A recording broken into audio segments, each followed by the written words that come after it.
सर्पदंश हा विषारी सापाचा आहे की बिनविषारीचा आहे हा कसा ओळखायचा? हे सर्वात महत्वाचं पॉइंट आहे की साप विषारी चावलाय का बिनविषारी हे ओळखायचंच कसं पहिल्यांदा?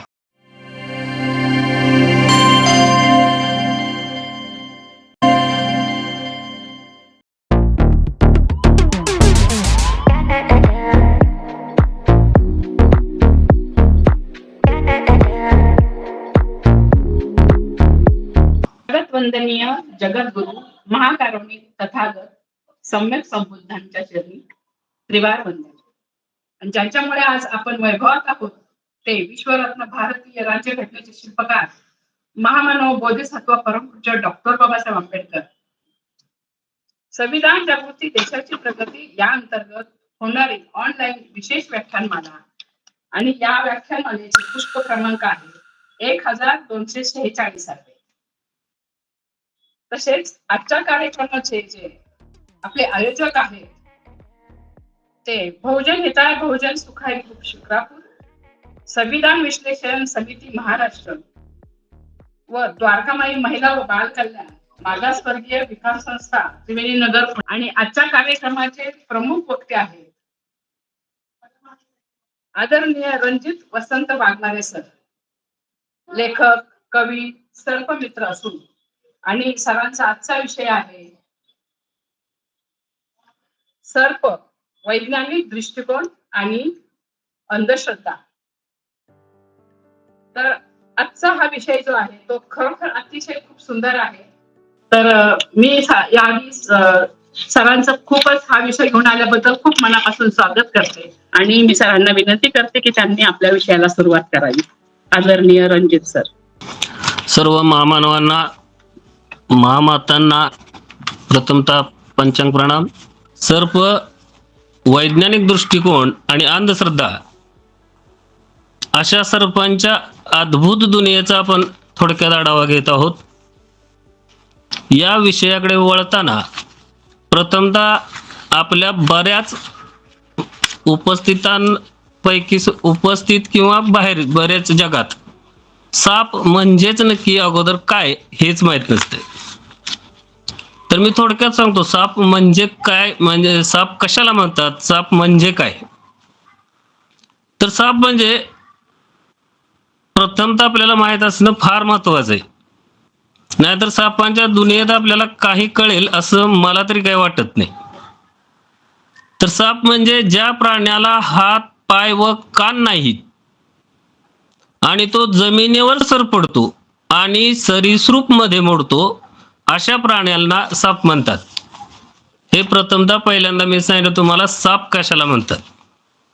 परत एक मी ते सांगतो, ज्या प्राण्याला हात, पाय नाहीत, कान नाहीत, जो जमिनीवर सरपडतो आणि सरीसृप मध्ये मोडतो अशा प्राण्यांना साप म्हटलं जातं.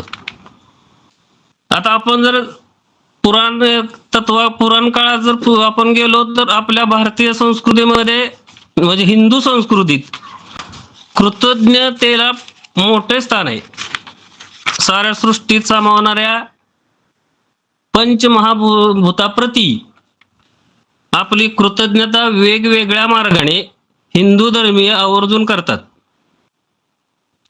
शेतकऱ्यांचा मित्र म्हणून साथ देणाऱ्या या नाग प्रतिही कृतज्ञता व्यक्त करण्यासाठी नागपंचमीला आपल्या संस्कृतीत परंपरेत विशेष महत्व आहे. नागपंचमीला पण अलीकडच्या काळात जर आपण ज्या पद्धतीने हा सण साजरा करतो तो पाहिला की आपण नागांच्यासाठी कृतज्ञता व्यक्त करतो की कृतज्ञता असा प्रश्न निर्माण होतोय. म्हणजे श्रावण शुद्ध पंचमीला नागपंचमी येते बहुतेक. श्रावण शुद्ध पंचमीला नागपंचमी असते. ते नागपंचमी संबोधून आपण त्या दिवशी नागांची पूजा करतो. नागाला दूध, लाह्या अर्पण करून भक्तिभावाने हात जोडले जातात. परंतु आपण नागपंचमी केव्हापासून साजरी करायला लागलो आणि नागांना आपल्या पूर्वजांनी पूजनीय का मानले याबाबत आपण अज्ञानी आहोत अजूनपर्यंत तरी. जवळजवळ 1500 कोटी वर्षापूर्वीपासून सापांचे पृथ्वीवर अस्तित्व आहे असं काही शास्त्रज्ञांचं मत आहे. किमान 5000 वर्षापूर्वीपासून मानव सर्पपूजा करीत आहे. असे भारतात येण्यापूर्वी येथे जे द्रविड संस्कृती नांदत होती, आर्यपूर्व काळातील संस्कृतीच्या मोहेंजोदडो येथे केलेल्या उत्खनात नाग प्रतिमा बऱ्याच मिळाल्या होत्या. ही संस्कृती इसवी सनापूर्वी 2.5 ते 3000 वर्षापूर्वीची असल्याचे बऱ्याच शास्त्रज्ञांचं मत आहे. म्हणजेच इसवी सनापूर्वीची 2.5-3,000 वर्ष व त्यानंतरची 2000 वर्ष अशी 5000 वर्षाची पुरातन परंपरा नागपूजेला आहे. ज्या गोष्टीपासून मृत्यूचे भय आहे अशा आदिमानवाने देवाचे रूप दिल्याचे मानले जाते. अग्नी, वारा, पाऊस ही जशी याबाबतची उदाहरणे आहेत, त्याचप्रमाणे सर्पसृष्टीला दैवत्व देण्यात आले.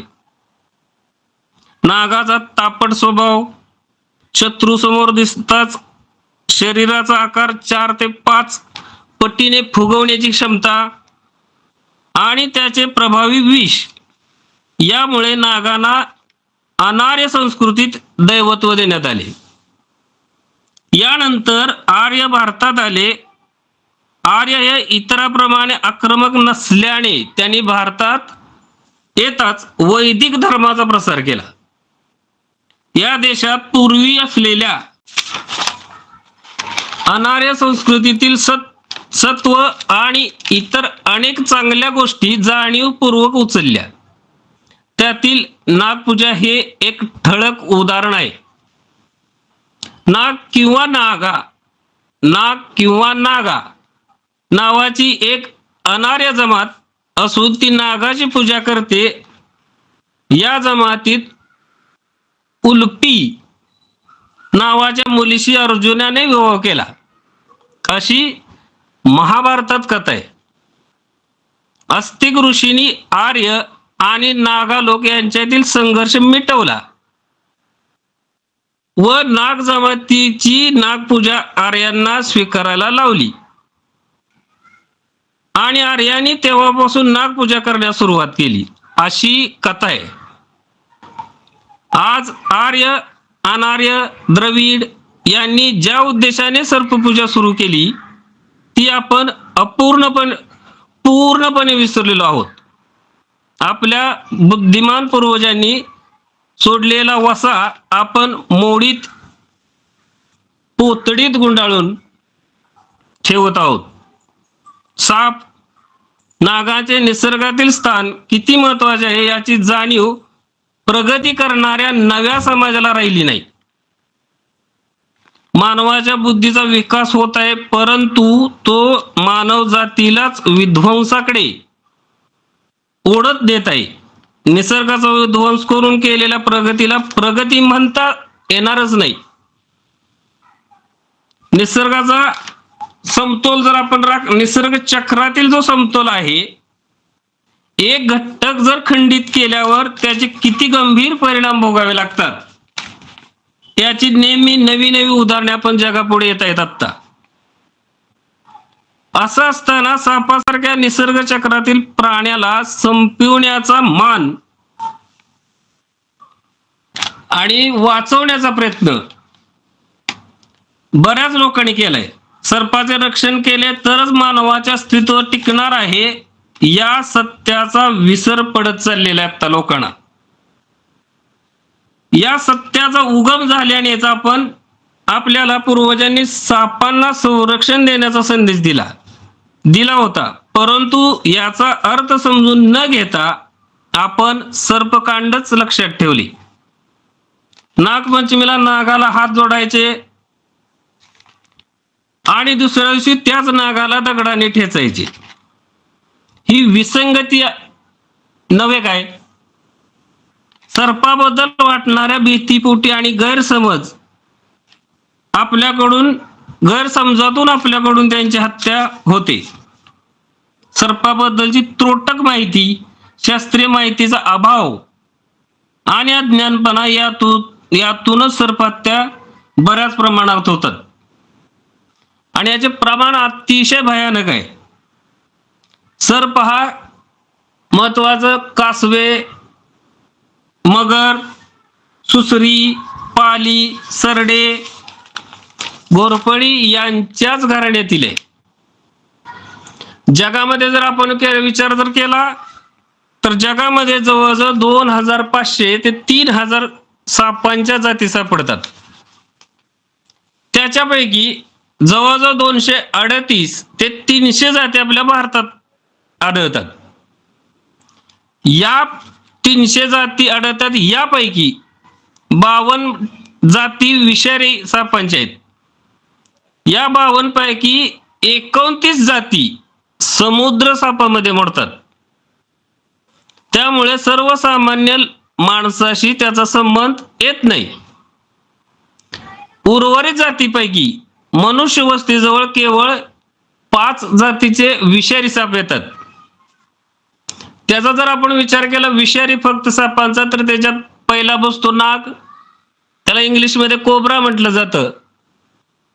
दुसरा साप आहे विषारी मध्ये मोडतो तो मण्यार, त्याला इंग्लिशमध्ये क्रेंट म्हटलं जातं. तिसरा साप आहे तो घोणस, त्याला इंग्लिशमध्ये रसेल्स व्हायपर म्हटलं जातं. आणि चौथा साप आहे फुरशे, ज्याला डचिस कॅरनेस किंवा सॉस्किल्ड व्हायपर असं म्हटलं जातं. आणि पाचवा जो साप आहे चापडा नावाचा, त्याला ग्रीन पिट व्हायपर असं म्हटलं जातं. हा शक्यतो करून मानव वस्तीच्या जवळ हा साप शक्यतो करून नसतो. कुठला ग्रीन पिट व्हायपर चापड्या नावाचा साप हा मानव वस्तीजवळ येत नाही, शक्यतो करून जंगलामध्ये आढळतो. हा साप आपल्याला किती उपयोगाचा आहे, का उपयोगाचा आहे, हे बऱ्याच लोकांना जवळजवळ माहित नाही. सापाला कुठलं जर तुम्ही मांजर पाळलं, काही पाळा, पण उंदरावर जर कंट्रोल ठेवायचा असेल तर हे मांजर 2 उंदीर खाऊन गपचूप बसणार, परत उंदीर खाऊ शकत नाही ते. तसं उंदीर हा मानवाचा सगळ्यात मोठा शत्रू आहे. आपल्या देशात पिकणाऱ्या एकूण अन्नधान्यापैकी 26% म्हणजे जवळजवळ 10 कोटी लोकांचे पोट भरू शकेल एवढं अन्नधान्य उंदीर नासधूस करतो, फक्त नासधूस करतो. आणि त्याच्यातलं थोडंच तो खातो. याच्या यानं जर विचार आपण केला म्हणजे 26% जवळजवळ 10 कोटी लोकांचं पोट भरू शकतो आपण, तेवढं अन्न ते फक्त नासधूस करतात. आणि एका उंदराची जर प्रजनन क्षमता आपण जर बघितली तर एक उंदराचं जोडपं जर आपण चांगलं जोपासलं असता घरात किंवा कुठेही प्रयोगशाळेत चांगलं जर जोपासलं तर एका वर्षात ते 888 पिलांना जन्म देतं. म्हणजे एवढी मोठी भयानक पैदास हे उंदरांचे. आणि उंदीर, बेडूक हे जे प्राणी आहेत हे सापांचं मुख्य खाद्य आहे. त्यामुळं सापांना मारणे हा एक मूर्खपणाचं लक्षण असायलाच, असं आपण मानलंच पाहिजे. उंदीर ज्यावेळेला बाहेर फिरतात त्यावेळेला त्याच्या अंगावर जे जे मच्छर बसतात, कुठलेही कीटक बसतात, ते जर आपल्या लोकांनी येऊन चावलं तर त्याच्यापासून अनेक प्रकारचे रोग तयार होतात. आणि याच्यावर फक्त कंट्रोल ठेवू शकतो तो फक्त साप. त्यामुळे म्हणजे आपण जर असं त्याचं जर गणित केलं आपण तर एक साप हा आठवड्याला 5 ते 6 उंदीर खातो, एक साप. याचाच अर्थ आपण एक साप मारतो म्हणजे दरवर्षी 69,264 उंदरांना जीवदान देतोय. अशा पद्धतीने आपण ज्या जीवन काळात एक साप लाखो उंदरांच्या पैदाशीवर नियंत्रण ठेवत असतो, या सापाऐवजी आपण उंदीर मारायचे ठरवल्यास जर आपण असा विचार केला साप मारण्याऐवजी उंदीरच मारायचं जर आपण ठरवल्यास हे आपल्याला कधीही शक्य होणार नाही. त्यामुळे साप हा माणसाचा शत्रू नसून मित्र मानला जातो आणि मित्र साप आहेच.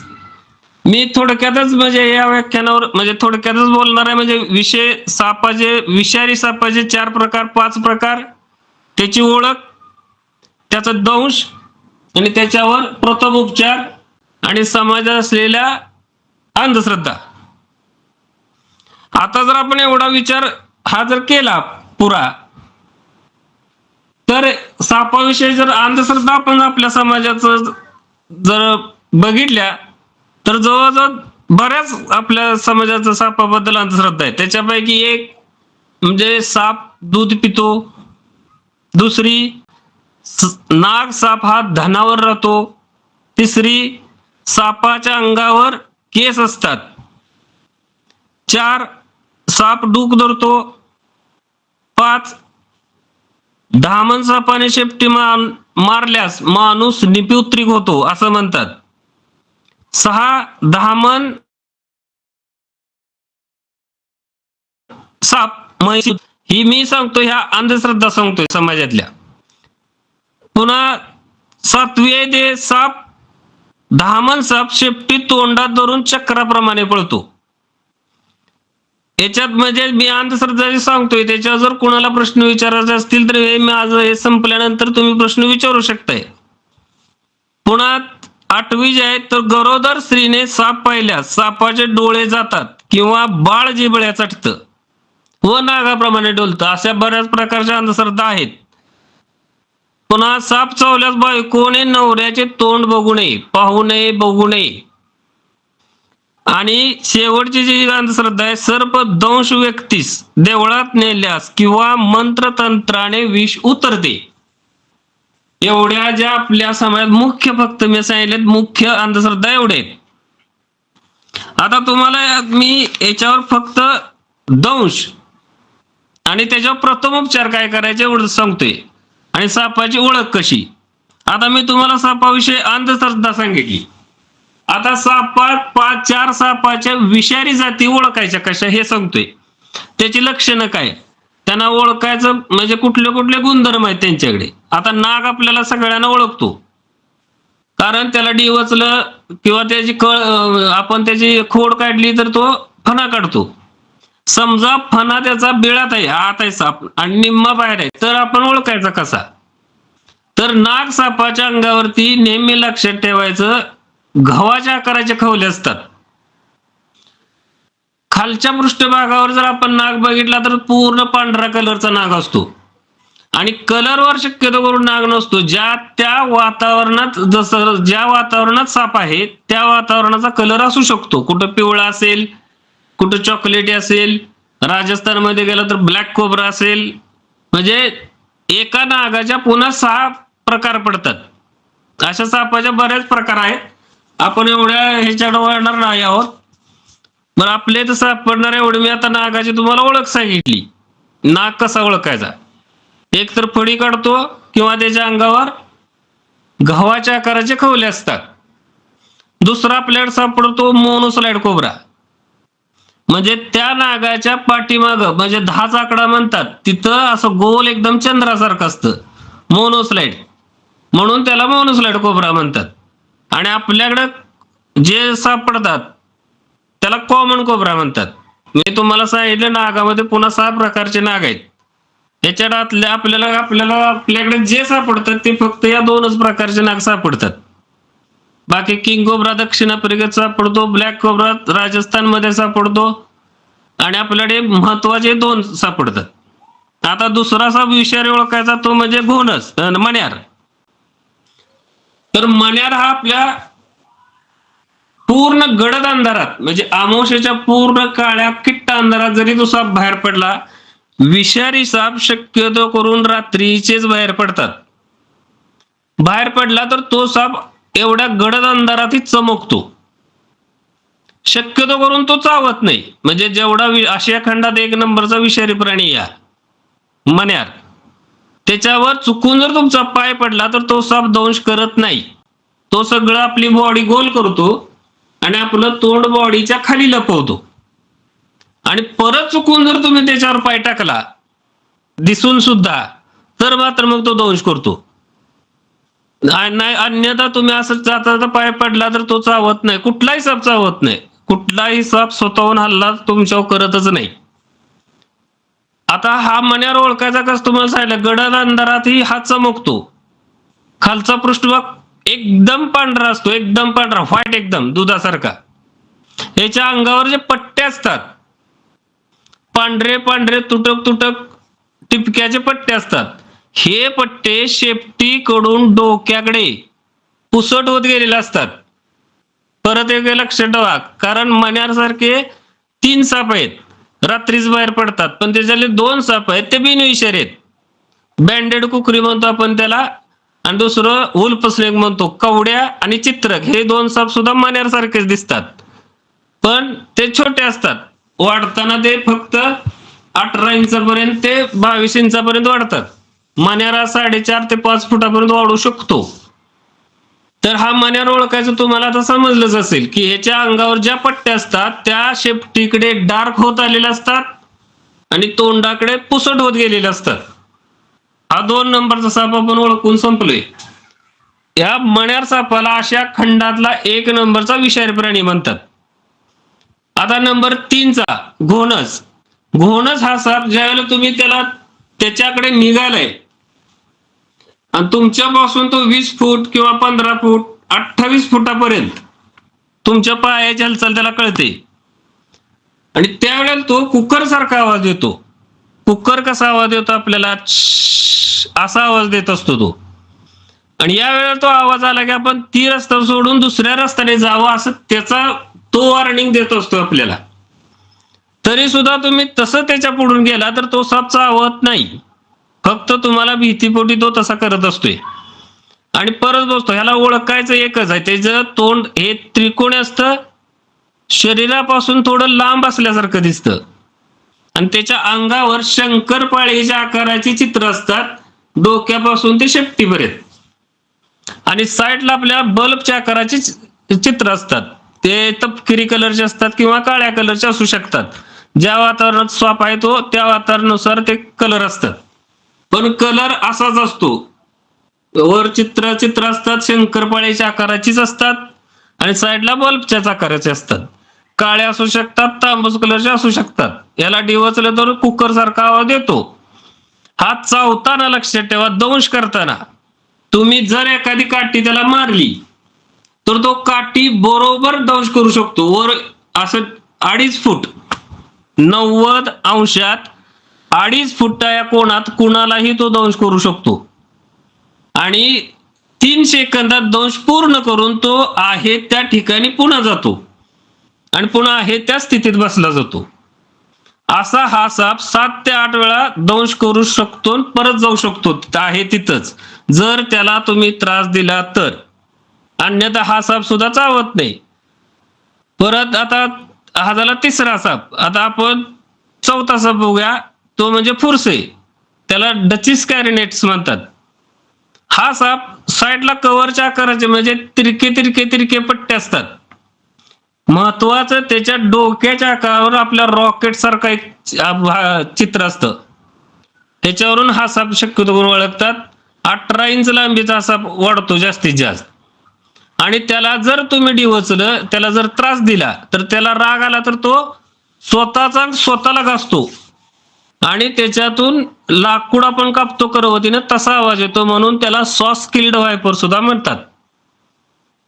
आता हे झाले 4 साप आणि दुसरा आहे तो ग्रीन पीट वायपर. हा साप हिरवा कलरचा असतो, हिरवट पोपटी कलरचा असतो. त्याचं शरीर उबट आकाराचं असते, उबट. बाकी सापांचे शरीर गोल असतात. फक्त पटेरी मण्यार आणि ग्रीन पीट वायपर या 2च सापाचे शरीर उभे असतात. फक्त हा ग्रीन पीट वायपर शक्यतो करून झाडावर राहतो. ह्याला ओळखायचं म्हटलं तर याच्यात नाकाजवळ मोठे होल असतात. ग्रीन पीट वायपर म्हणजे होल असतात आणि ते तापमानावरच हा साप दंश करतो. लांब असतो, शेपटी एकदम लहान असते, सगळं शरीर त्याचं एकसारखं असतंय, फक्त शेपटी एकदम लहान असते आणि तोंडाचा भाग आपल्या शरीरापासून थोडा बारीक झालेला असतो आणि पुढं त्याचं तोंड असते. हा साप फक्त याच्यावरूनच ओळखला जातो, कारण आपल्याकडे गवत्या नावाचा साप जो सापडतो, ग्रीन किलबॅक आणि ग्रीन पिट वायपर, हे दोन्ही साप एकसारखेच आहेत. फक्त ग्रीन किलबॅक हा डार्क हिरवट असतो आणि हा चावत नाही.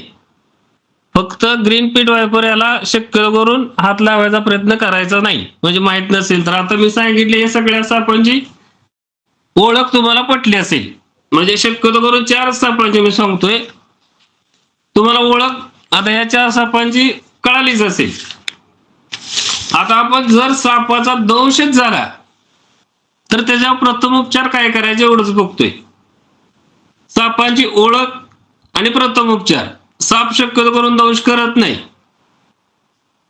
आता सापाला जर प्रथम उपचार जर आपल्याला बघायचा असेल तर साप दंश झाला तर पहिल्यांदा एक करा, सर्प दंश झालेल्या व्यक्तीजवळ सगळेजण जमावून दंगा करू नका. त्याला कुठल्या कलरचा कुठल्या जातीचा साप आहे हे अजिबात विचारू नका आणि त्याचा मानसिक तोल जाईल असं कुठलेही हे करायचं नाही, त्याला म्हणजे बोलायचं नाही. अशा व्यक्तीस उबदार ठेवावे. उबदार ठेवायसाठी दारू अल्कोहोल द्यायचं नाही. आणि जो त्याचा अवयव आहे दंश झालेला भाग निश्चल करून हृदयाच्या, म्हणजे आता हाताला चावला असेल तर हृदयाच्या खालच्या पातळीवर हात ठेवा. हळुवारपणे जंतुनाशकाने जखम स्वच्छ करा. कृपया पोटॅशियम परमॅनेंट वापरायचं नाही त्याला स्वच्छ करताना. पाण्यानं करा, कशाने करा, फक्त पोटॅशियम परमॅनेंट वापरायचं नाही. जखम कापायची कला नसेल तर जखम कापू नका. म्हणजे कुणी कुणी तुम्हाला शिकवलेलं असतं की जिथे साप चावला की फाडायचं, ते जरा वरबा हे करायचं, तर तसलं काय करू नका. कारण ग्रँग्रीन होऊन तो अवयव काढायची शक्यता पुन्हा जास्त बळावते. त्यामुळे माहित नसेल तर कापू नका, फक्त त्याला भीती घालू नका. पुन्हा नाग किंवा मण्यार चावल्यास लक्षात ठेवा, नाग किंवा मण्यार हे 2च साप चावले तर, कारण या नागात आणि मण्यारात म्हणजे 2 प्रकारचे विषय. नाग आणि मण्यार हा निरोटॉक्सिस मध्ये बसतो आणि घोणस, फुरस आणि ग्रीन पिट वायपर चापडा हा हिमोटॉक्सिक मध्ये पडतो. रक्ताभिसरण संस्थेवर परिणाम करणारं विष आणि नसावर परिणाम करणारं विष, अशा 2 प्रकारचे विष असतात सापामध्ये.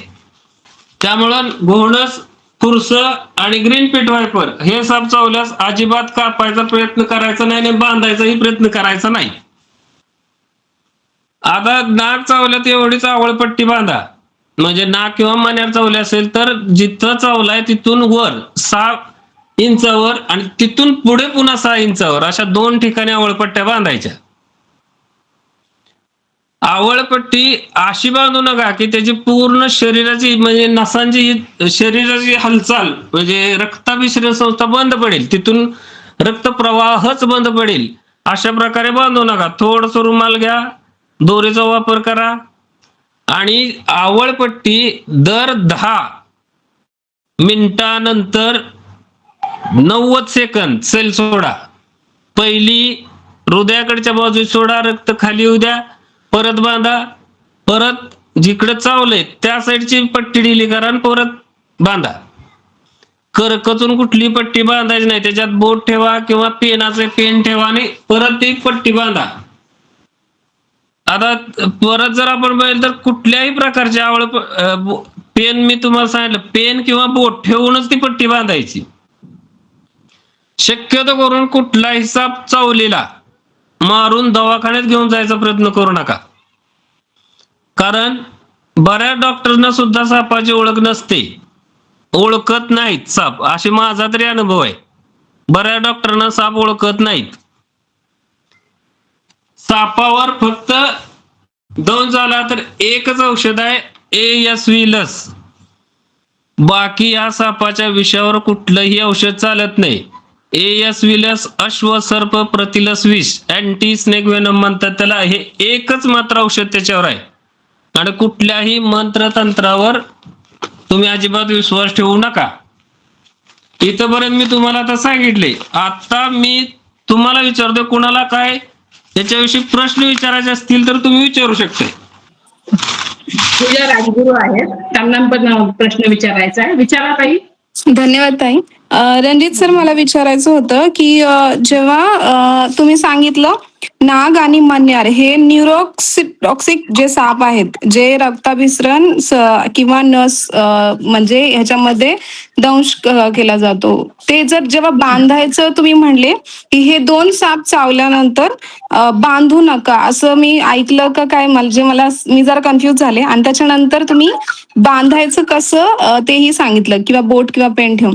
पण हे जे 2 साप बोलले तुम्ही, नाग आणि मण्यार, तर त्याचं काय तुम्ही सांगितलं, जरा मला परत एकदा सांगाल का, की नाही बांधायचंय का पट्टी हे 2 साप चावले तर? बरोबर आहे साहेब. ताई, कसं आहे, मण्यार आणि नाग हे न्यूरोटॉक्सिस विषय आहे त्यांचं. म्हणजे नसातून प्रसरण पावतं ते सगळीकडे. त्यामुळे ते नसापर्यंत आपण जर बांधलं तर ठीक आहे. आणि जे घोणस आणि फुरसय ह्यांचं जे विषय ते रक्ताभिसरण संस्थेवर परिणाम करतं. त्यामुळे ते बांधायचं नाही, कारण त्यानं अवयव सुजला जातो. ओके. आणि ह्यानं कसं हृदय बंद पडायचं, हृदयाकडे ज्यावेळेला वीज चढेल त्यावेळेला हृदय बंद, आपली श्वासक्रिया बंद पडून नागानं झटकन माणूस मरू शकतो आणि मण्यारनं. पण घोणसड माणूस आणि फुरशानं लगेच मरत नाही. म्हणजे आपल्या लगवीचं रूपांतर परत रक्तात होतं. रक्त ओकून अवयव सुजून असं माणूस मरतो घोणस आणि फुरशानं. त्यामुळे घोणस आणि फुरसं चावल्यानंतर आवळपट्टी बांधायची नाही. शांताराम मोगळे सर, आदरणीय. हॅलो सर, आमच्याकडं मांडूळ हा प्रकार आहे. मांडूळ सापाचा 2 तोंड असतात आणि तो त्याचं औषध वगैरे विकला जातो काय, असं शंका आहे, विचारायची. मांडूळ 2 तोंडे असतो. हा सर, कसं आहे सर, मांडूळ त्याला मुंडूळ पण म्हणतात ना. आमच्याकडे मांडूळ म्हणतात, मांडूळ. हा, तो त्याला दुतोंड्या सापाचं नाव आहे. त्याला सँड बॉ सुद्धा म्हणतात. ह्या सापाला 2 तोंड का आहेत म्हणतात, कारण त्याचं तोंड आणि शेपटी एकसारखीच असते. त्यामुळं शेपटी आणि तोंडाला ओळख, म्हणजे फरक त्याच्या कळत नाही. तो ज्यावेळेला शिकार करत असतो त्याला बिळात शेपटी बाहेर काढतो आणि शेपटीला लागूनच तोंड ठेवलेलं असतं. त्याला जास्त हालचाल करता येत नाही, म्हणून तो शेपटी हलवत असतो. आणि त्या शेपटी हलवतो, त्यामुळे त्याच्याकडे आकर्षण होतं. पुढचा सरडा असेल, कुठले भक्षक असेल ते, भक्ष्य असेल ते, आणि त्याला धरा येतात तेव्हा तो त्याच्यावर झडप घालतो आणि त्याला पकडतो. त्याला जर आपण पकडला, याला शक्यतो करून माणसाच्या त्वचा पास करेल, म्हणजे आत जाईल, माणसाची त्वचा पास करतील असे दात नाहीत. त्यामुळे हा चावत नाही, आणि चावला तरी त्याला काय होत नाही. त्यामुळे हा साप जर आपण हातात घेऊन पाहिला तर त्याचं तोंड आणि शेपटी एकसारखी दिसते. तोंडाकडे जर त्याला आपण टच केलं तर तो जास्तीत जास्त 3 इंच नाही 4 इंच पाठीमाग सुरतो आणि पुन्हा आहे तसा पुढे चालत जातो. त्याचा औषध म्हणून उपयोग केला जातो का, विक्री होते त्याची? सर, साप हा थंड रक्ताचा प्राणी आहे. थंड रक्ताच्या प्राण्यापासून कुठल्याही प्रकारचं औषध तयार होत नाही. पण सापांच्या विषापासून औषध तयार होतंय. बिनविषारी पासूनच फक्त मी सांगितलंय. धन्यवाद सर.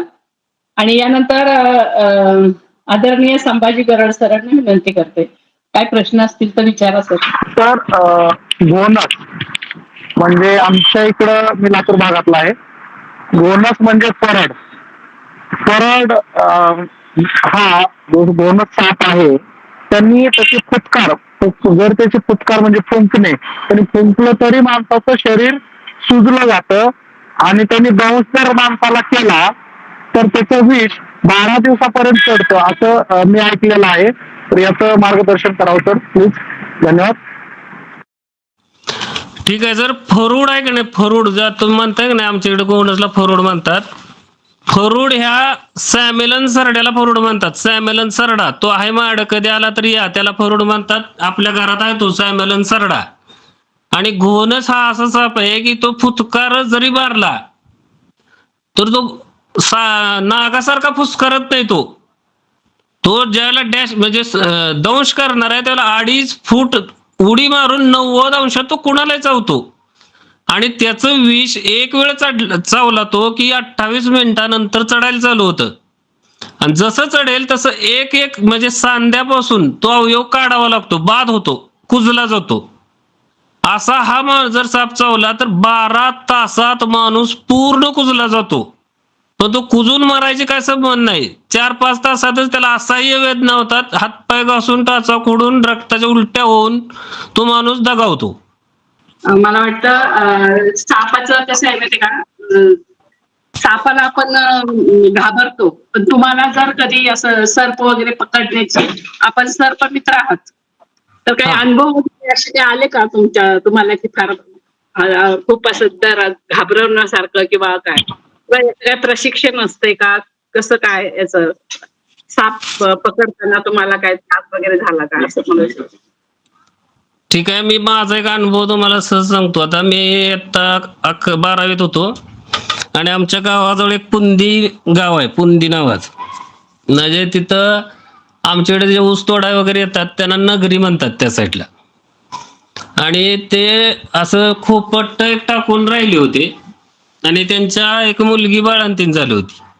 आणि त्याने जो पाळणा आहे तो वर आड्याला बांधला होता आणि त्याच्यावर सगळे असे म्हणजे काय म्हणतात, पाचट म्हणतात आमच्याकडे ऊसाच्या पाल्याला, ते अंतरलं होतं. आणि तिथं खाली ते अडकवलं होतं त्यांनी म्हणजे पाळणा, आणि त्याच्यात ते बाळ होतं.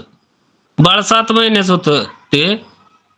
आणि नाग कसा वरून चढून गेला आणि तो नाग त्या आड्यातून बरोबर त्या बाळाच्या पाण्यात पडला.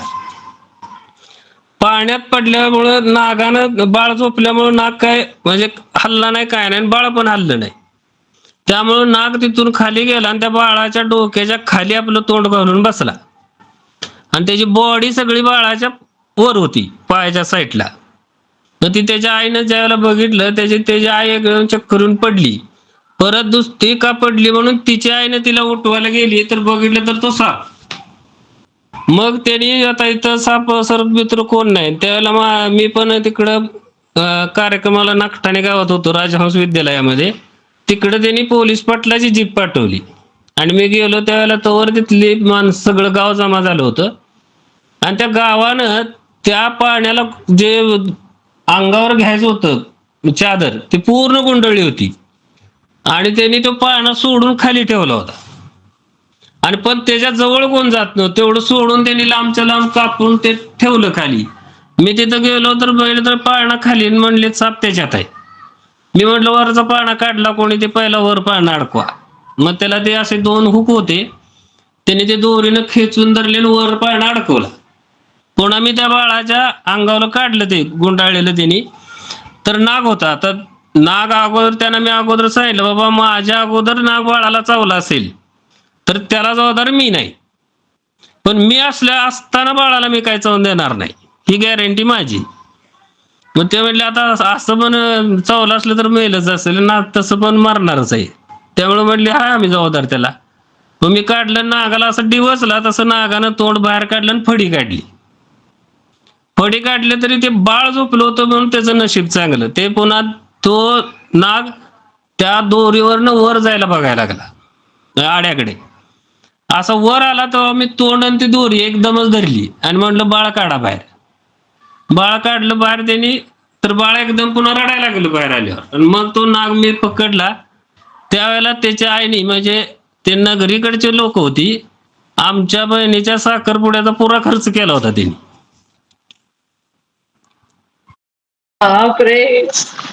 सर मी विमल गायकवाडचा मुलगा बोलतोय.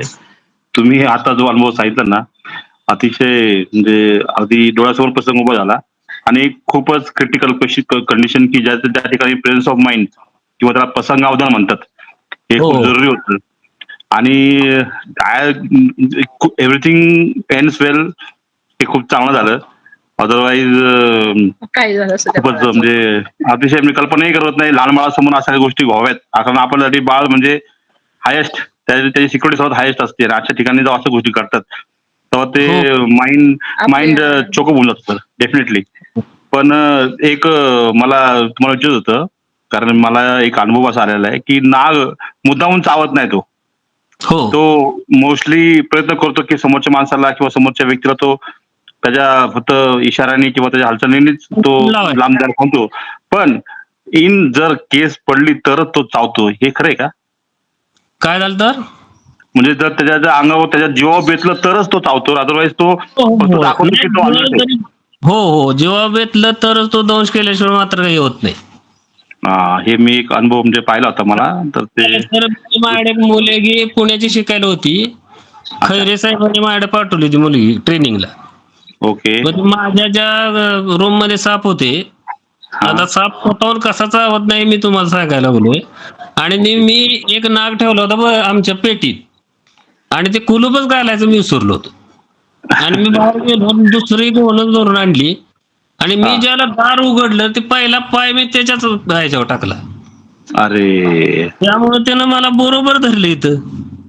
म्हणजे मी विश्वविक्रम सराव करायला ज्याला उतरलो त्याला कसं आपल्या ह्याच्यामुळं ते होऊ शकला नाही. तेव्हा जोशी साहेब होते मुख्यमंत्री. अच्छा. पण झाला नाही तो. हो खूप छान खूप सर छान. खूपच आपले अनुभव इतके शहारे आणणारे आहेत अंगावर बापरे. आणि आपण खरंच आपल्याला मांडलं पाहिजे म्हणजे एवढ्या सगळ्या प्रसंगाला म्हणजे सर्पमित्र म्हणून तुम्हाला सर्पमित्र म्हटलेलं आहे. फार महत्वाचे आपण म्हणजे सर्पमित्र असतात. एखाद्याचा जीव वाचवणे आणि त्याच्यासाठी स्वतःचा जीव धोक्यात टाकणे हे आपण करता. तर खूप सुंदर माहिती दिली. 3 लग्न मोडलेत मॅडम साप धरतोय म्हणून. बघायला आलेल्या माणसापुढंच आमच्या घरातलं दामिन पडली. 8 वर्ष कोण बघायला सुद्धा आलं नाही मला. हो बापरे. हा सगळे घाबरतात ना, सापाच्या नावानेच सगळे घाबरतात लोक. आणि अशा व्यक्तीशी आपली मुलगीचं लग्न करायचं म्हणल्यानंतर वाटणार नाही. म्हणजे साहजिक आई वडील या नात्याने त्यांना. हो पण तुमचं धाडस आहे सर खरंच खूपच. आम्हाला इतकी चांगली चांगली माहिती दिली आपण.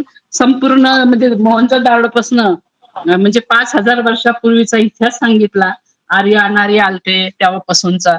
आणि तेव्हापासून नागाच्या मूर्ती म्हणजे मोहनजोदडो जे आहे त्या ठिकाणी ते मोहनजोदडो हे दडपलेलं शहर आहे. म्हणजे ते जमिनीखाली दडपलेलं तिथं नागाच्या मूर्ती आढळल्या. तेव्हापासून लोक नागाला मानतात. आणि खूप म्हणजे चांगलंच इतकं सुंदर आपण मार्गदर्शन केलं. आणि नागांच्या ज्या काही सापाच्या ज्या 5 जाती आहेत त्याच्यावर आपण सखोल अशी आम्हाला माहिती दिली. आमच्या मनातली भीती घालवली. आम्हाला बरंच काही सांगितलं, ज्ञान मिळालं. आणि आपण म्हणजे ह्याच समितीमध्ये काम करत आहात आणि जिल्हा निहायमध्ये तुम्ही आहात. तर हे मला खूप बरं वाटलं. खूपच छान वाटलं. खूप चांगले चांगले आपल्या कार्यक्रमामध्ये आहेत म्हणजे असे तुमच्यासारखे सगळेच जण आपण आहोत. तर खूप सुंदर असं.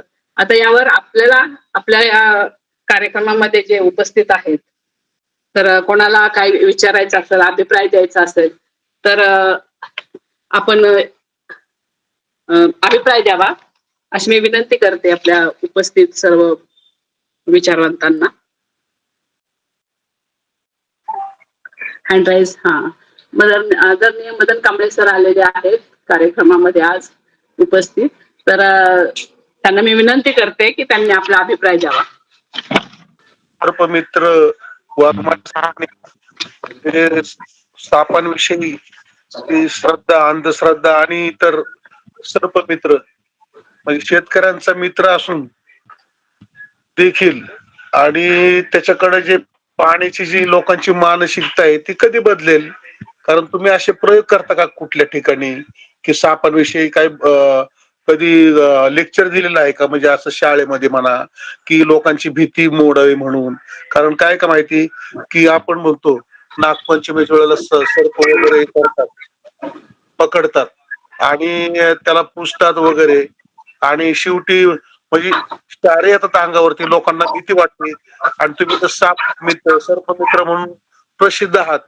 तर म्हणजे मला तुम्हाला हा प्रश्न विचारायचा आहे की लोकांची मानसिकता कधी बदलेल सापांकडे पाहण्याची? सर कसं आहे, अंधश्रद्धा जिथं संपत नाही तोपर्यंत मानसिकता बदलणं अवघड आहे. आतापर्यंत मी जवळजवळ 750 व्याख्यानं केलेत, त्याची फाईल मॅड आहे. म्हणजे ज्या ज्या हायस्कूलवर कॉलेजवर करतो तिथं मी तिथकडून सर्टिफिकेट घेत असतोय. अशा माझ्या 750 सर्टिफिकेट आहेत. आणि सर्पदंश झाल्याच्या नंतर आता आपल्याकडं वेगवेगळ्या प्रकारची औषधं आहेत. मग आपण दवाखान्यात जातो, उपचार करतो.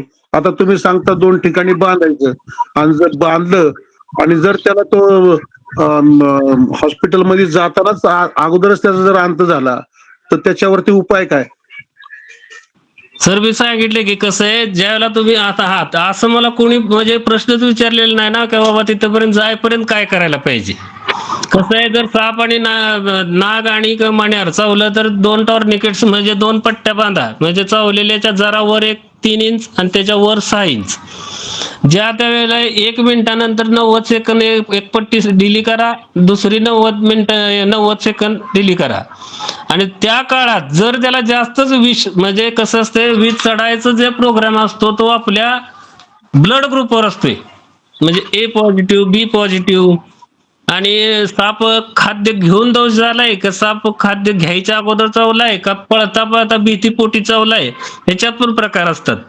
आणि जर तुम्हाला जाता दिसायचं बंद झालं तर तुमच्या तोंडातून लाळ पडेल. लाळ पडताना एक लक्षात ठेवायचं की ती लाळ सारखी पुसून काढायची. त्याच्या तोंडात लाळ साठून अजिबात द्यायची नाही. शक्यतो करून त्याचे डोळे आहेत ते मोठे व्हायला लागतील, मोठे होतील, विस्फारतील, सुजल्यासारखे होतील. किंवा त्याला पुन्हा जे हृदय आहे त्याचं ते एकदम असं वर येईल, एकदम खाली जाईल. हे फक्त मी नाग आणि मण्यारासाठी सांगतोय.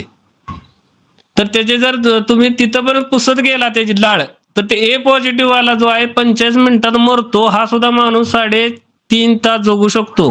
कारण मी आमच्या गावातून मिरजेपर्यंत जाईपर्यंत जगलो होतो, दिसायचं पूर्ण बंद झाल्यानंतर सुद्धा. बापरे, काय मी त्याच्यासाठी प्रश्न विचारला की माझा मित्र पण एक आहे, तो पण सरकारी कामगार होता आणि तो 72 तास सापाच्या सानिध्यात बसला होता, पण त्याला साप आणि दंश केला नाही. आणि मग हे कसं काय? कसं आहे सर, स्वतःहून साप दंश करत नाही. मी 505 सापात 21 दिवस बसलो होतो कराडमध्ये आणि विट्यामध्ये. आणि पुन्हा विश्वविक्रमला मी ह्याच्यात उतरलो होतो मुंबईमध्ये. तेव्हा जोशी साहेब मुख्यमंत्री होते, मागाशीच मी बोललोय. त्यावेळेला मला दंश झाला आणि माझा विश्वविक्रम मोडला किती एका दिवसासाठी. धन्यवाद सर, धन्यवाद, खूप खूप धन्यवाद. खूप सुंदर, खूप सुंदर माहिती देत आहे सर. आणि साप हा असा आहे की खरं सगळ्यांनाच त्या सापाबद्दल ना मनात भीती पण असते, साप बघण्याची उत्सुकता पण असते. कसला आहे, काय आहे, साप बघितल्यावर कुणी पळून जात नाही, पण भीतीपोटी ना सापाजवळ पण जात नाहीत. म्हणजे हे माणसाची मानसिकता असते त्यावेळी, म्हणून त्याच्याबद्दल कुतूहल निर्माण होतं. आणि त्या विषयावर आजचा जो आपण मार्गदर्शन केलेलं आहे ना, अनेक विषय घेऊन आपण मार्गदर्शन केलंय, तर अतिशय सुंदर मार्गदर्शन आहे. आम्हाला म्हणजे सगळ्यांनाच उपयोगी पडणार आहे. आणि हे जे आजचं व्याख्यान जे सांगितलं तर ते कधीही आपल्याला कधी प्रसंग आला किंवा कोणावर प्रसंग आला तर त्याच्यासाठी आपल्याला हे उपयोगी पडेल. हे ज्ञान दिलं ना, हे फार मोलाचं ज्ञान दिलेलं आहे. धन्यवाद सर. यानंतर मी आदरणीय नामदेव खाडवे सरांना विनंती करते की त्यांनी आपला अभिप्राय व्यक्त करावा. जी माहिती आम्हाला अजिबात नव्हती ती माहिती आम्हाला मिळाली. खरं म्हणजे माझा भाऊ, माझ्या काकांचा मुलगा गेल्या 2-3 महिन्यापूर्वी साप चावल्यामुळेच वारला. आणि तो वारला असं की तो झोपलेला होता घरामध्ये आणि तो साप उंदराच्या मागे लागलेला होता. आणि त्याचं म्हणजे त्याला माहित नव्हतं, त्यानं नुसतं म्हणजे आळस दिला आणि पाठीमागे हात केला, तसं तो उंदीर तिथून गेला तसं ते उंदराच्या मागे लागलेला साप डायरेक्ट याच्या हाताला दंश केला. आणि त्याच्यानंतर मग काय चावलं म्हणून तिथं त्याचा वेळ गेला नाही. आता जशी आत्ता माहिती सांगितली की कसं बांधायचं वगैरे वगैरे, तर त्यावेळेला जर ते प्रथम उपचार केले असते तर मला असं वाटतं की तो वाचला असता. म्हणजे ही जी माहिती असल्यानंतर काहीतरी माणूस करतो. म्हणजे ही खूप छान अशी माहिती सरांनी आज दिलेली आहे. तर जो गेला त्याच्याविषयी आपण काही बोलू शकत नाही, पण उद्या आपण सतर्क राहू शकतो, सावध राहू शकतो, प्रथम उपचार करू शकतो, ही माहिती आपल्याच व्यक्तीला आज दिलेली आहे. जिल्हा प्रचार प्रमुख आहेत आदरणीय वाघमारे सर. आणि एक प्रश्न सुद्धा मला या ठिकाणी विचारावा असा वाटतो की जो चर्चेत आहे परंतु माहिती नाही म्हणून विचारतो आहे. चर्चेत प्रश्न असा आहे की एखाद्या व्यक्तीला साप चावला आणि साप चावल्यानंतर काही काळ तो तिथेच राहतो म्हणतात, म्हणजे तिथंच राहतो, त्याला सुद्धा आपल्या शरीरातलं विष जे आहे ते परेशान करतं. तर हे खरं आहे का, किंवा किती काळ तो त्या ठिकाणी असतो, त्या आजूबाजूला तिथेच कुठेतरी असतो? कसं आहे सर, सापाचं जे विष आहे हे विष पूर्ण 99% निकोडीन असतं सापाच्या विषयामध्ये.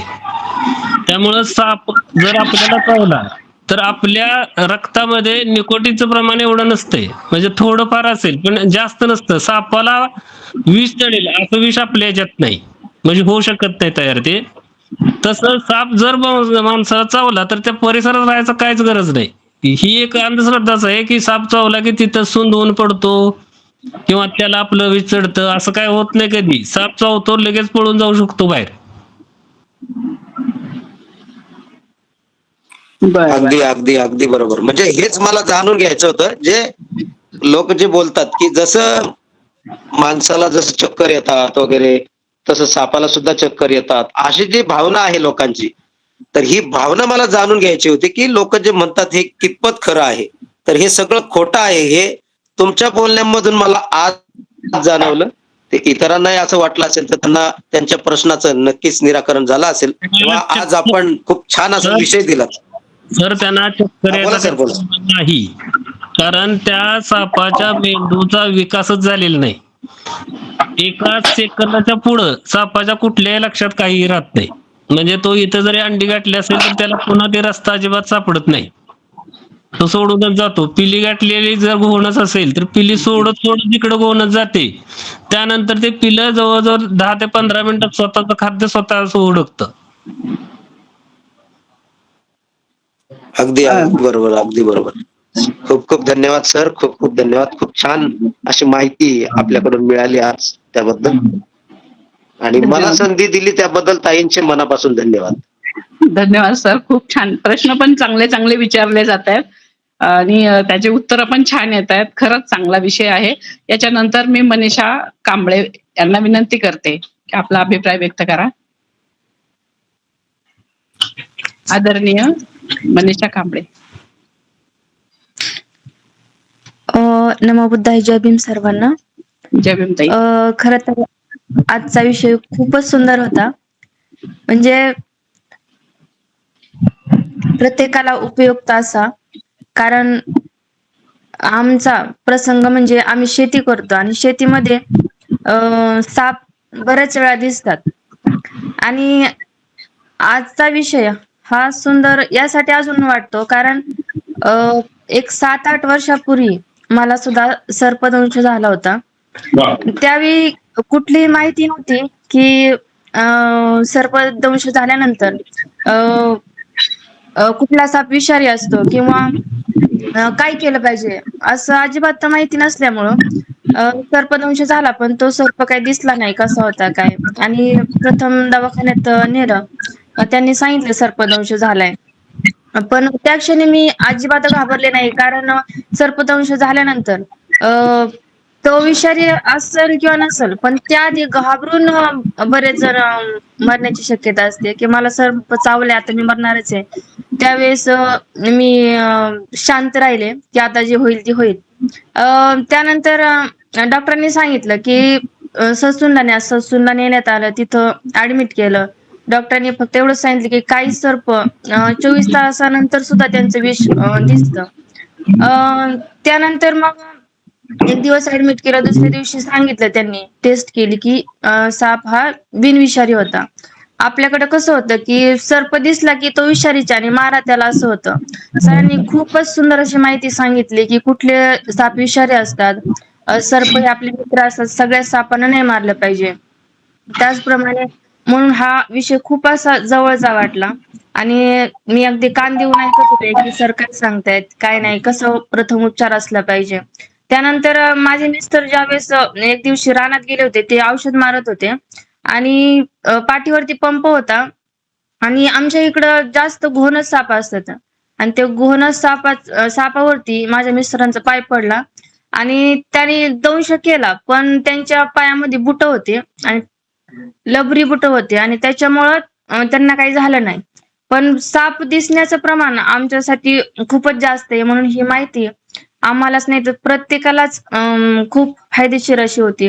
सरांचे या ठिकाणी मी खूप खूप असं धन्यवाद देते आणि सर्वांचेच आभार मानते की एवढा सुंदर विषय आज आम्हाला ऐकायला मिळाला. एवढंच बोलते आणि थांबते. नमो बुद्धाय. जय. सर्वांनीच एक लक्षात ठेवा, सर्पदंश हा विषारी सापाचा आहे की बिनविषारीचा आहे, हा कसा ओळखायचा? हे सर्वात महत्वाचं पॉइंट आहे की साप विषारी चावलाय का बिनविषारी हे ओळखायचंच कसं पहिल्यांदा. हेच बऱ्याच जणांना माहित नसल्यामुळं माणसं मरतात, बऱ्यापैकी मरतातच. एक लक्षात ठेवा, विषारी साप ज्यावेळेला चावेल, दंश होईल त्याचा, त्यावेळेला तो साप काय असा दंश करणार नाही की अचानक उठून आल्यानं आपल्याला चावलाय, असं होत नाही कधी. त्यामुळं आपण त्याची काहीतरी खोड काढली असेल किंवा त्याच्यावर पाय पडला असेल म्हणून त्यानं दंश केला, तर दंश झालेल्या ठिकाणी 2च दात उठतील हे चुकीचं आहे. कधी कधी एकही दात उठतो. पण ओळखायचा कसा तो विषारी आहे का? तर आता आपण एखादा पाण्याचा एक ग्लास घ्यायचा, जिथं दंश झालाय त्याच्यावर पाणी ओतायचं. पाणी ओतले की जे विषारी जर साप चावला असेल तर त्या भागात असं गोल आकाराचा म्हणजे तेलकट भाग तयार होईल आणि त्याच्या पाठीमागं तुम्हाला पाणी साठलेलं दिसेल. पण त्या जागेवर पाणी थांबणार नाही जर विषारी साप असेल तर. आणि बिनविषारी साप असेल तर चावलेल्या ठिकाणी सुद्धा पाणी थांबेल. याच्यावर ओळखायचं की बिनविषारी आहे का विषारी आहे. इथं चटणी खायला देणे, तिखट खाणे असल्या कुठलीही अंधश्रद्धा काढायची नाही आणि कुणाचं ऐकायचं नाही. एकदम शांत राहा. कुणाचं ऐकू नका, शांत राहा. तुम्ही मला विषारी साप चावला तरी तुम्ही मरत नाही, गॅरंटी माझी आहे. धन्यवाद सर. तर मी आदरणीय सुरेखाताई डांगळे आहेत, समिती सदस्य आहेत, तर त्यांना विनंती करते की त्यांनी आपला अभिप्राय व्यक्त करावा. आदरणीय रणजित सरांची खूप धन्यवाद व्यक्त करते. अगदी थोडक्यात सांगणार आहे की त्यांनी सगळं व्यवस्थित सांगितलंय, म्हणजे कोणता धोका आहे, कोणता बिनविषारी आहे, अंधश्रद्धा काय आहे, ही प्रश्नांची उत्तर आम्हाला सगळे कळली. पण माझे 3 क्वेश्चन आहेत. म्हणजे सापापेक्षा पिले धोकादायक असतात का, हा एक क्वेश्चन आहे. आणि सापामध्ये म्हणजे जे साम्य आहे का, विषारी आणि बिनविषारी एकसारखा दिसतो का, हा दुसरा क्वेश्चन आहे. आणि तिसरा क्वेश्चन असा आहे की आपल्याला हा सापाचे म्हणजे सर्पप्रेमी किंवा हे असं का होऊशी वाटलं, हा एक मला क्वेश्चन आहे. आणि हे 3 क्वेश्चनाची उत्तर द्याच. आणि त्याच्यामध्ये मी तुमचं धन्यवाद व्यक्त करते. सुरुवातीला असं वाटलं की ठीक आहे आपण जीवशास्त्राचा अभ्यास करतोय, पण पुन्हा जसं जसं विषय पुढे गेला ना तसं तसं त्याचा उत्साह वाढत गेला. असं खूप सुंदर आणि ऐकण्याची उत्सुकता खऱ्या अर्थानं वाढली. आणि हेही कळलं की लेडीज ह्या साप चावल्यानंतर पॅनिक होतात आणि त्या स्त्रियांनी किंवा लेडीजनी स्थिर राहावं हे आपल्या मार्गदर्शनातून खऱ्या अर्थानं मला समजलं. माझ्या 3 क्वेश्चनची उत्तरं द्या. धन्यवाद सर. धन्यवाद. हे बघा ताई, मी इयत्ता 8वी मध्ये होतो. आमचं घर असं वाड्याच्या आकाराचं होतं, म्हणजे 4 साईडनं आणि मध्ये अंगण होतं आणि अंगणातून बाहेर पाणी जायसाठी एक पहिल्याला जुन्या नळ्या वगैरे नव्हत्या, असं बोगदा पडलेला होता आणि बाहेर आमची जनावरं बांधायची ना आत आम्ही झोपत होतो. तर एक साप तिथून आला आणि त्या बोगद्यात शिरला, म्हणजे आत येत होता आमच्या घरी आत. त्यावेळेला आमची आजी होती जुन्यातली, म्हणजे त्या आजीने काय केलं, तो साप आत गेलेला बघितला आणि इकडून बंद केला आणि पलीकडून तिकडून जाळ केला आणि तो जाळ एवढा मोठा केला की तो साप एकदम असा करपला. आणि ज्यावेळेला त्याला बाहेर काढला तर एक वेळ तो असं म्हणजे आपले कसे जळलेले असते एखादा दोरी, तसा झाला होता. मी म्हटलं आता आपल्याला काय चावलेलं नाही, कुणाला त्रास पण नाही, मग का मारला असेल. त्याच काळामध्ये दुरेंद्र कांबळे महाराष्ट्र सर्पमित्र संघटनेचे अध्यक्ष होते पहिले. त्यांचा प्रोग्राम माझ्या हायस्कूलमध्ये होता, मी त्याला 8वीत होतो. आणि मग त्यांनी माझ्या आता स्टेजवर बोलवून हा ग्रीन किलबॅक नावाचा साप दिला होता. त्यावेळेला मी सगळ्या मुलात उठून मी पहिल्यांदा तो हातात घेतला होता स्टेजवर जाऊन. आणि तेव्हापासून ते मला जी गोडी लागली की साप काय करत नाही तरी माणसाला का मारतात त्याच्याविषयी मग सखोलच अभ्यास करायचं ठरवलं आणि मी सर्पमित्र झालो. आता त्यानंतर आता दोन्ही साप तुम्ही आता म्हणला की एकसारखे साप असतात का, विषारी आणि बिनविषारी? तर मगाशीच मी तुम्हाला बोलताना एक सांगितलं होतं, मण्यार साप हा ब्लॅक कलरचा असतो, पूर्ण अंधारातही चमकतो आणि त्याच्या अंगावर ज्या पट्ट्या असतात त्या शेपटीकडून तोंडाकडे पुसट होत गेलेल्या असतात, काळ्या पांढऱ्या अशा. तसाच एक आहे चित्रक म्हणून आहे, बँडेड कुकरी म्हणतो आपण त्याला. हा साप बिनविषारी पण मण्यासारखा दिसतो, पण ह्याच्या अंगावर पट्ट्या ज्या असतात त्या काळ्या पिवळ्या पट्ट्या असतात, पण तोंडापासून शेपटीपर्यंत समांतरच असतात, एकच अंतर असतं त्यांचं. हे दोन साप ओळखायला थोडे अवघड असतात, तज्ञ असेल त्यालाच ओळखतात. पण हा साप जो बँडेड कुकरी आहे, हा साप तुम्ही पकडायला गेला तर सारखाच होतो. तसा उल्पसनेकी आहे, म्हणजे आपण त्याला कवड्या म्हणतो. हा सुद्धा साप मण्यासारखा दिसतो, पण कातणी आल्यानंतर दिसतो, नाहीतर तांबूस असतो तो. हा सुद्धा साप धरायला तुम्ही गेला तर सारखाच चावतो, एका सेकंदाला 7-8-10 वेळा चावणार. पण मण्यार हा साप चावत नाही. तुम्ही जर त्याला असं टच केलं तर तो स्वतःच अंग गुंडाळून त्याच्या खाली मुंडकं घालतो. हे दोन साप एकसारखे दिसणारे साप आहेत. आणि घोणस सुद्धा काय काय भागात अजगर म्हणून घोणसला पकडलं जातं आणि त्याच्यात काय काय दगावलेली उदाहरणं आहेत माझ्याकडे. असं काय नसते, सापांची पिलं सापासारखीच विषारी असतात. कसं आहे, जन्म देणाऱ्या आईचं रक्त वेगळं असतंय आणि मुलाचं रक्त वेगळं असतं, असं कधीच होत नाही. जसं त्याचं रक्त आहे त्याचं विष आहे, त्याच पावरीचं विष लहानाचं सुद्धा असते. फक्त चावायची क्रिया लहानाची जास्त असते, जोरात म्हणजे क्विकली चावू शकतो तो, आणि मोठा जरा विचार करून चावतो, एवढंच. विचार म्हणजे मेंदवाचा विकास झालेला नाही त्यांच्या, पण तो शक्यता जरा कमी असते त्याची. धन्यवाद सर. धन्यवाद ताई, खूप छान प्रश्न विचारले. यानंतर अनुया गायकवाड यांना मी विनंती करते की आपला अभिप्राय व्यक्त करावा. माझे काही प्रश्न आहेत, जसे 2 प्रश्न आहेत. जसे समजा एखाद्या व्यक्तीला साप चावला, म्हणजे विषारी साप म्हणते मी, आणि त्याने त्याच्यावर उपचार केला आणि त्यातनं तो बरा झाला, पण काही वर्षांनी त्याचे काही दुष्परिणाम दिसतात का? जसं सरांनी सांगितलं अंधुक, त्यावेळेस त्यांना तसं वाटत होतं, पण याचा परिणाम काही वर्षांनी डोळ्यांवर किंवा कुठल्या अजून ज्या समजा पायाला चावलाय, बोटाला समजा पायांच्या, तर ते बोट वगैरे असं काही होत काढावं लागतं का, काही असं काही होऊ शकतं का? घोणस आणि फुरसे हे जे 2 साप आहेत आणि ग्रीन पीट वायपर हे 3 साप जे आहेत, हे चावल्यानंतर मी सांगितलं मगाशी 28 ते 23 मिनिटानंतर विष चढायला सुरुवात होते. या काळात जर एक सांधा सोडून विष पुढे चढलं तर तिथून तो हात किंवा पाय तो अवयव काढावा लागतो, पण घोणस आणि फुरशानच.